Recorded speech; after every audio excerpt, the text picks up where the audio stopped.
안녕하십니까. 한겨레 캐스트 2013 시간입니다. 진행을 맡고 있는 정재공 기자입니다. 지난해 12월 대선을 앞두고 불거진 국정원 직원 댓글 사건을 아실 겁니다. 이 사건에 대한 검찰 수사 결과가 11일 발표됐습니다. 사건 발생에서 수사 발표까지 무려 6개월이 걸린 셈입니다. 그 사이 이 사건의 성격도 국정원의 대선 여론 조작 및 정치 개입 의혹 사건으로 많이 달라졌습니다. 검찰 수사 결과를 간추리면 원세훈 당시 국정원장이 공직선거법과 국정원법을 위반했다는 것으로 요약됩니다. 국정원의 불법 행위를 인정한 것이죠. 게다가 이 사건 수사를 놓고 부실 외압 논란, 법무부 장관의 부당한 영향력 행사 논란 등 심각한 문제들이 제기되기도 했습니다. 오늘은 검찰 수사 결과를 중심으로 국정원 사건의 실체와 파장을 두루 짚어보도록 하겠습니다. 이 자리에 종한봉 사회부 기자가 나와 있습니다.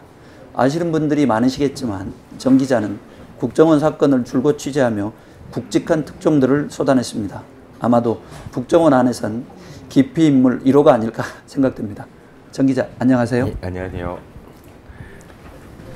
검찰이 결국 원세훈 전 국정원장을 불구속 기소했는데 혐의 내용을 좀 구체적으로 소개해 주시죠. 일단 국정원법 위반이랑 이제 공직선거법 위반을 가지고 일단 혐의를 적용해서 기소를 했고요. 실제로 이제 국정원법은 정치 개입을 금지하게 돼 있는 이제 조항을 이제 적용을 해서 기소를 했고, 공직선거법 같은 경우는 직위를 이용해 선거운동을 했다라는 부분을 가지고 기소를 했습니다. 애초 경찰에서는 이제 국정원법만 가지고 이제 그 기소 의견으로 사건을 검찰에 넘겼는데, 이제 지금 와서는 검찰이 두 가지 혐의를 모두 적용을 해서 기소를 최종적으로 하게 된 사항이라고 보시면 될 것 같습니다. 지난해 12월 대선을 앞두고 불거진 일이라 정확한 당시 상황이 아마 많은 분들이 가물가물하실 텐데 당시 상황을 좀 되짚어 주시죠. 사실 저도 되게 오래 취재하다 보니까 저도 가물가물한 부분이 있는데요. 좀 말씀을 드리면, 지난해 이제 대선 전이었던 12월 11일 날 이제 그 김아무개 씨, 국정원 직원이라고 이제 의심이 갔었던 김아무개 씨 집 앞에 이제 경찰과 이제 선관위가 가서 민주당의 신고로 경찰과 선관위가 가서 실제로 여기 그 문재인 후보를 비방하는 글을 쓰는 국정원 직원들이 여기 모여 있다라는 이야기들을 듣고 수사를 이제 진행을 이제 그 협조를 얻어서 이제 그 안에 검색을 하려고 했는데, 확인을 하려고 했는데, 이제 그 직원이 이제 자신은 국정원 직원이 아니다라고 애초에 얘기를 했다가 나중에 이제 국정원 신분인 게 드러나고, 그 이후에 계속해서 이제 그 앞에서 뭐 압수수색이라든지 여러 가지 이 실제로 그런 국정원법 위반과 공직선거법 위반 행위가 일어났는지를 계속해서 이제 뭐 압수수색을 해야 된다라든지 아니면 이제 그 자료를 제출하라는 얘기들이 계속 있다가 공방이 이어지다가 결국 이 김 씨가 12월 13일 날 이제 그 노트북을 제출을 하고, 그 이후에 이제 그 노트북을 받은 경찰이 그 내용을 조사를 한 뒤에 12월 16일 그 대선 토론 끝난 직후에 이제 혐의가 없다, 혐의가 아직 발견되지 않았다라는 중간 수사 결과를 발표한 것으로부터 이제 좀 많이 문제가 되기 시작했는데요. 그 이후에 이제 대선이 끝나고 나면서 계속 잠잠했던 사건들이 이제 실제로 한겨레가 지난 올해 1월 31일 날 실제로 김 씨가 작성한 글을 밝히면서 좀 이게 정말로 이제 국정원법 위반과 공직선거법 위반 혐의들이 좀 상당히 의혹이 생겼다라는 뭐 그런 좀 과정들로 좀 여론이 바뀌어가는 좀 그런 과정들이 있었고, 그 이후에 이제 경찰 수사가 아까 말씀드렸던 것처럼 국정원법 위반만으로 이제 기소 의견으로 검찰에 사건을 넘겼고, 검찰이 최종적으로 국정원법 위반과 이제 공직선거법 위반 혐의를 같이 적용해서 이제 좀 기소를 한 흐름으로 갔다고 좀 보시면 될 것 같습니다.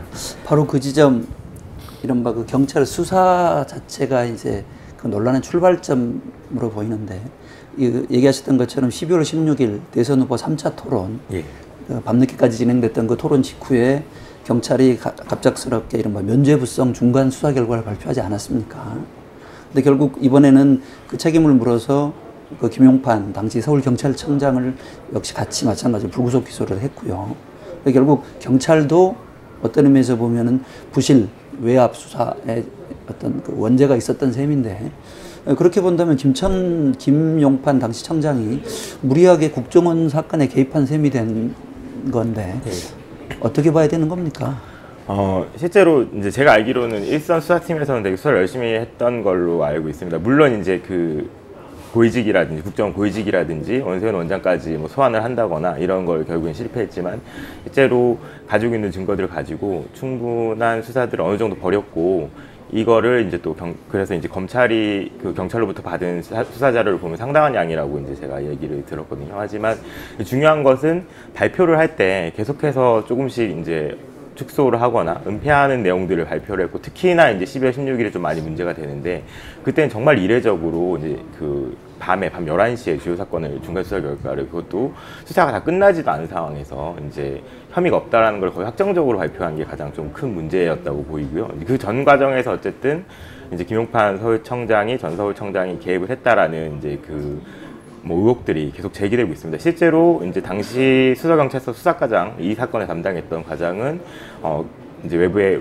외압이 있었고 그렇죠. 김용판 청장이 실제로 자기에게 전화까지 했다라는 걸 밝혔고 그 이후에 이제 또 한겨레 취재 결과 사실상 이제 그때 한참 그 김 씨의 집 앞에 대치 상황일 때 압수수색 영장을 경찰이 신청을 하러 갔는데 그거를 이제 못하게 막았다라는 내용까지 이제 좀 드러났고요. 근데 이 부분이 그냥 단순히 개인적인 어떤 판단이라고 좀 보기는 힘듭니다. 왜냐하면 되게 무리한 그 개입이었고 그렇죠.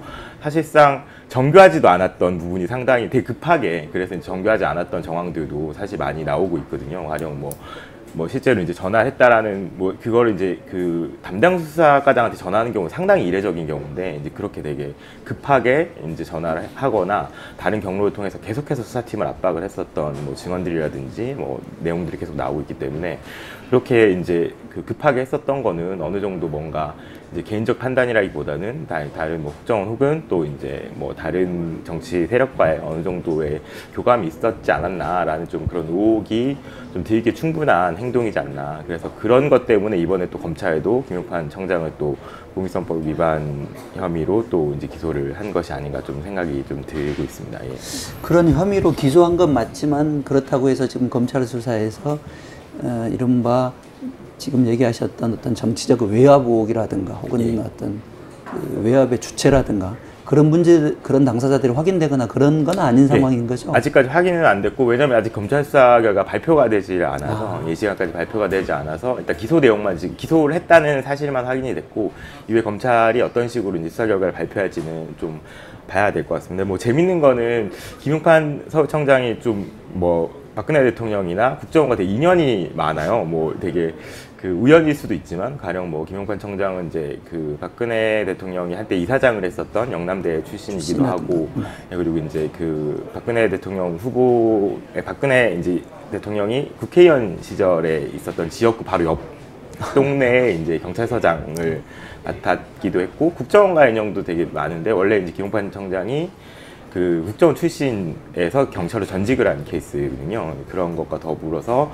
최근에 이제 또 민주당 쪽에서 이제 의혹을 제기한 게 그 김용판 청장이랑 이제 당시에 원세훈 원장 시절에 이제 그 국내 정보 수집을 맡았던 박아무개 국정원 국장이 이제 서로 수사 발표라든지 이런 걸 조율을 했다 이런 의혹을 제기를 했는데 사실상 두 사람이 같은 영남대 동문 출신이거든요. 예, 그리고 거의 같은 시기에 또 학교를 다녔고 대학을 다녔고 그런 여러 가지 정황이 뭐 좀 이런 개연성 이렇게 좀 의혹을 가질 수 있는 개연성을 좀 높여주지 않나라는 좀 생각이 좀 들긴 합니다.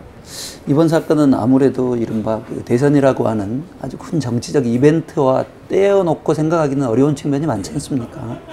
당시 박근혜 후보 뭐 지금도 생생하게 기억이 됩니다만 TV 그 후보 토론회에서 이번 그 어떤 국정원의 대선 개입 의혹을 놓고 이른바 여성 인권 침해다 이런 논리로 뭐 다른 논리도 있었습니다만 강하게 반박을 하지 않았습니까? 근데 결국 검찰의 기소 내용을 보면 사실은 이제 박 대통령이 지금 시점에서 상당히 멋쓰게진 상황인데 어떻습니까?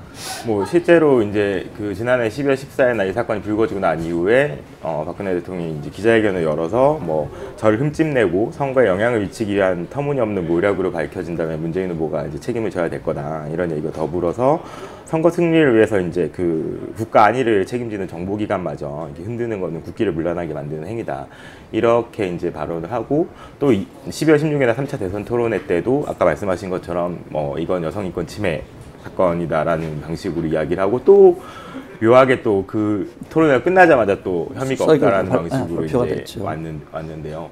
그런 과정에서 사실 뭐 좀 좀 명확한 입장들을 지금 뭐 꼭 사과라는 방식이 아니라 오히려 이제 정말 수사가 그러면 공정하게 진행돼야 된다. 자신도 이 부분에 대해서 정말 그런 식으로 선거를 개입하려고 했던 게 있다면 분명히 명확하게 밝혀져야 된다는 메시지를 좀 주기만 했더라도 좋지 않았을까 좀 생각 많이 듭니다. 특히나 이제 최근에 뭐 민정수석이 실제로 수사팀 검사에게 전화를 해가지고 그렇죠. 외압을 행사했다라는 보도도 나오고 있고, 실제로 황교안 법무부 장관이 검찰의 수사팀의 의견을 좀 묵살하면서 불구속 수사라든지 공익성법 위반 혐의에 관련해서 적용하지 말라라든지 이런 외압을 좀 실질적인 수사지를 했다라는 그런 이제 의혹들도 계속 제기되고 있는데, 이런 좀 과정들이 오히려 계속 뭐 박근혜 대통령이 입을 닫고 있기 때문에 이루어지고 있는 게 아닌가. 오히려 명확하게 수사의 공정성을 담보해주는 발언을 좀 해주더라도, 그리고 뭐 이후에 정말 결과가 나올 때는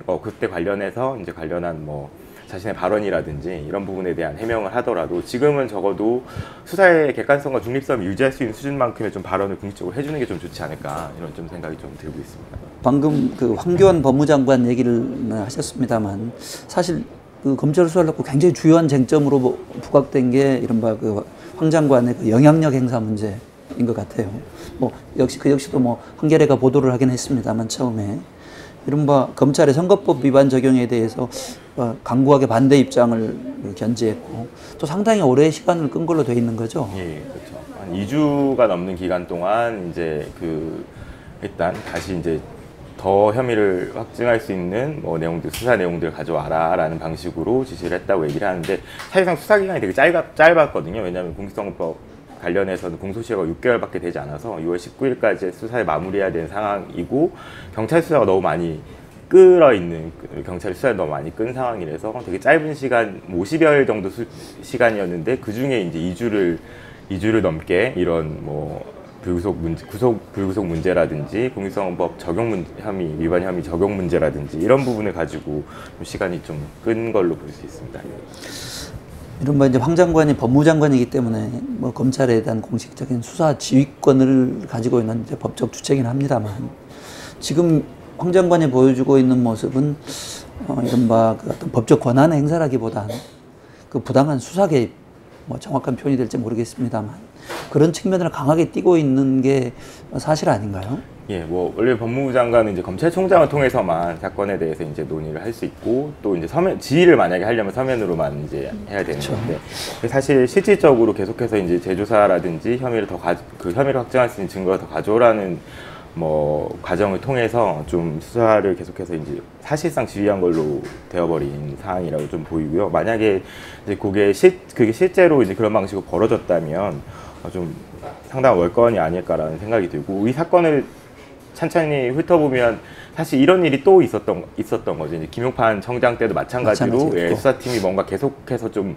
진도를 나가려고 하면 이제 뭐 위에서 윗선이라고 하는 곳에서 계속해서 이제 압력이 들어오는 그런 사례들이 이미 좀 많이 밝혀졌고 언론 보도도 됐음에도 불구하고 황교안 법무부 장관이 또다시 이런 행동을 하는 거는 사실상 좀 되게 좀 무리한 좀 행동이었다라는 좀 생각이 되게 많이 들고요. 오히려 이렇게 정치적으로 민감한 사건이라면 그리고 이전에 경찰에서도 그런 의혹이 많이 불거져서 문제가 됐다면 오히려 수사팀 입장들 그대로 받아들이고 이후에 정말 뭐 재판이라든지 이런 과정을 통해서 검찰이 기소했던 내용을 뭐 승인을 받거나 아니면 이제 뭐 이렇게 되도록 법적 판단을 받게 할 수 있도록 가는 것이 훨씬 더 좋았겠다라는 생각이 좀 들고 있습니다. 그 상식적으로 납득하기 어려운 대목이 뭐 많은 지적들이 있습니다만, 뭐 검찰이 국정원법 위반 그리고 선거법 위반 혐의를 원세훈 전 원장한테 적용을 하고도 뭐 불구속 기소를 했는데, 뭐 대체로 이제 저희가 불구속 수사가 개인의 인권을 보호한다는 측면에서 보면 바람직한 걸로 일반적으로 인식되고 있기는 합니다만, 이 경우에까지 과연 그런 어떤 잣대를 들이댈 수 있는 것인지 그에 대한 반론들이 상당히 제기되고 있는 것 같습니다. 그렇죠. 어떤가요? 네. 뭐 말씀하신 것처럼 사실상 뭐 인권 차원에서, 그리고 이제 수사의 기본이 일단 불구속 수사를 기본으로 해야 되는 건 맞는데, 뭐 사실상 좀 법적인 형평성의 문제라든지 이런 부분에 좀 문제가 있어 보입니다. 실제로 이제 공익성법 위반 혐의로 이제 구속됐던 사례들을 보면 뭐 어떤 한 가수가 박근혜 대통령의 뭐 아들이다 이런 내용의 글을 이제 트위터에 몇 번 올렸다는 이유로 구속된 사례들도 있고요, 사실상. 그리고 이제 그 예전 같은 경우는 선거 벽보를 그냥 이제 훼손을 했다는 이유로 그렇죠. 이제 경찰이 구속영장을 신청을 한 경우도 있었는데, 이 경우는 이제 그런 것과 좀 차원이 다른, 실제로 국가기관이 선거에 전면적으로 개입을 했다는 그런 내용이고, 실제로 이제 그 의혹을 받았던 국정원 직원들이 썼던 글들이 계속 지워지고 있는 게 사실이거든요. 오늘의 유머라는 사이트에 김씨, 이제 국정원 직원 김씨가 썼던 글들도 거의 대부분 삭제가 됐고, 트위터 글들도 대부분 삭제가 됐고, 증거인멸의 가능성이 상당히 크고, 또 이제 한 가지는 원세훈 원장 같은 경우는 이제 해외로 출국하려는 시도를 했다라는 이제 어쨌든 의혹이 뭐 있지 않습니까? 그런 거를 보면 도주의 가능성도 분명히 있을 수 있는데, 이제 뭐 구속영장에 이제 그 발부되는 가장 그 큰 이유가 이제 증거인멸과 이제 도주 가능성인데, 그 두 가지에서 자유롭지 않아 보이는데, 사실 이제 그리고 그만큼 사건 자체도 되게 국기를 정말 문란했다고 얘기할 수 있을 만큼 큰 뭐 범죄를 저지른 걸로 지금 어쨌든 기소가 된 건데, 이거를 이제 단순하게 불구속 수사를 하는 거는 좀 무리가 있지 않나, 그리고 법적인 형평에도 맞지 않나, 좀 그런 생각이 맞지 않지 않나라는 좀 생각이 듭니다. 정리하겠습니다. 이번 국정원 사건의 성격을 이렇게 규정할 수 있을 것 같습니다. 앞서 얘기했던 박근혜 후보의 표현을 빌리겠습니다. 국기문란 행위, 도도돌도 아니고 국정원의 행위는 바로 국기문란 행위입니다. 그런데도 원세훈 전 국정원장이 불구속 기소된 것은 청와대와 법무부의 정치 논리에 검찰이 휘둘렸다고 볼 수밖에 없을 것 같습니다. 황교안 장관이 목리에 가까울 정도로 선거법 적용을 반대하며 사건 처리를 뭉갠 것이 대표적으로 이를 방증합니다. 이대로라면 국정원의 철저한 자기 반성, 그리고 제자리 찾기, 검찰의 정치적 독립, 이런 것들을 기대하기는 어려워 보입니다. 여야가 이번 사건에 대한 국정조사에 이미 합의한 만큼 국회 차원에서 진상을 철저히 규명해 국기문란 행위가 더 이상 재발하지 않도록 해야 할 것입니다. 지금까지 사회부 정한봉 기자와 함께 국정원 사건에 대해 얘기를 나눴습니다. 정 기자, 수고하셨습니다. 네, 감사합니다. 한겨레 캐스트 2013을 마칩니다. 저는 정재권입니다. 감사합니다.